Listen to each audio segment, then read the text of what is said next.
Ever since the Nokia 6 was launched at the beginning of this year, I've had so many requests for it. Everyone is curious if the new Nokia smartphones have the same nuke-proof durability that the old 3310s had. And, well, there's only one way to find out.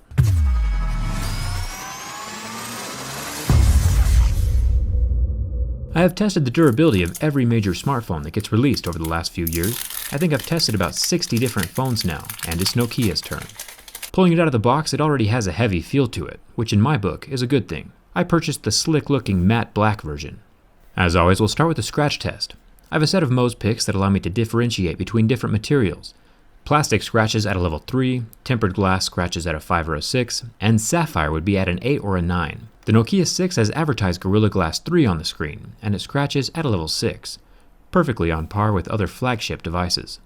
Onto the fingerprint scanner. Now this is pretty sweet. It's not a button, just a pad, but it's totally scratch-proof. My razor inflicts no damage to the scanner. There are only a few other phones with durable fingerprint scanners like the iPhone 7 and the OnePlus 3.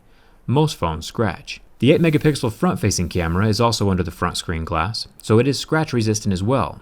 But the earpiece, on the other hand, it seems to be made out of a superfine cloth, almost like the cloth we saw inside the Pixel. This one can come out. Now obviously I pulled this out on purpose, but over time on your own phone, through heating and cooling and normal phone abuse, the little bit of adhesive holding this earpiece in place can become weak. I imagine after a year or two of this rattling around in your pocket, your phone might look the same as mine. It's an unfortunate material choice. I'll just stuff it back in and pretend like nothing happened. Nailed it. Might want to turn up your volume for this next part. It's real metal. Definitely one of my favorite sounds and feels on a smartphone. Now today I'm going to switch things up a little. Art Class with Jerry is temporarily canceled. Last month I had about 50,000 views on my channel from the lovely little country of Finland. And in Finland there is a tiny town that's actually called Nokia. It's right about here.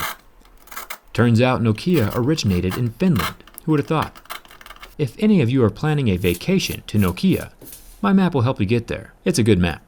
Probably the best map. The 16-megapixel rear camera protrudes quite a bit out of the back metal housing.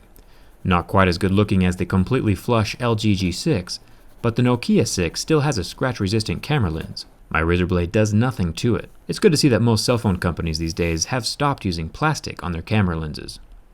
The flash is still plastic, but that's fine, since light will still flow through no matter how scratched it is.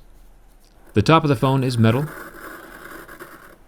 The Nokia 6 does have plastic antenna lines like all metal phones do. These are similar to the wrap-around corner design that the iPhone 7 currently has. But this phone has one distinguishingly useful feature that the iPhone 7 does not have: a headphone jack.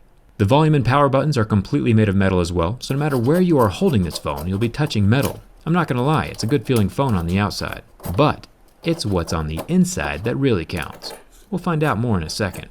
The phone does have stereo speakers, that's a bonus, but it is still living in the micro USB world. I'm starting to like this USB-C thing more and more, so Nokia needs to get with the program. The Nokia 6 has a 5.5-inch 1080p IPS display, which means that if I take a lighter to it, we'll get about 10 seconds of life before the pixels go black and turn off. Luckily though, with IPS displays, the pixels do recover, and within a few seconds of the heat being removed, they'll be back to normal. Now I'm still using my Galaxy S7 Edge that I tested about a year ago on my channel. The burn mark on the AMOLED screen doesn't go away. So don't try this at home, kids. I'm a professional. The ultimate test of build quality is the bin test. Out of about 60 phones that I've tested in the past few years, only 5 have catastrophically failed and snapped in half. This is the first Nokia smartphone that I've ever tested, so I was nervous. But this is literally one of the most solid devices that I have ever felt. There is basically zero flex to the frame, pressing from the front or the back. This Nokia 6 is definitely a contender for the most durable phone of 2017. The only thing I would change is the earpiece fabric. Overall, I'm very impressed with Nokia. So far, 2017 has been a pretty fantastic year for phones. I'm looking forward to testing the Galaxy S8 in a few weeks, so make sure you're subscribed for that, and let me know in the comments what phone you want to see me test next. I'll be reading them. Thanks for watching.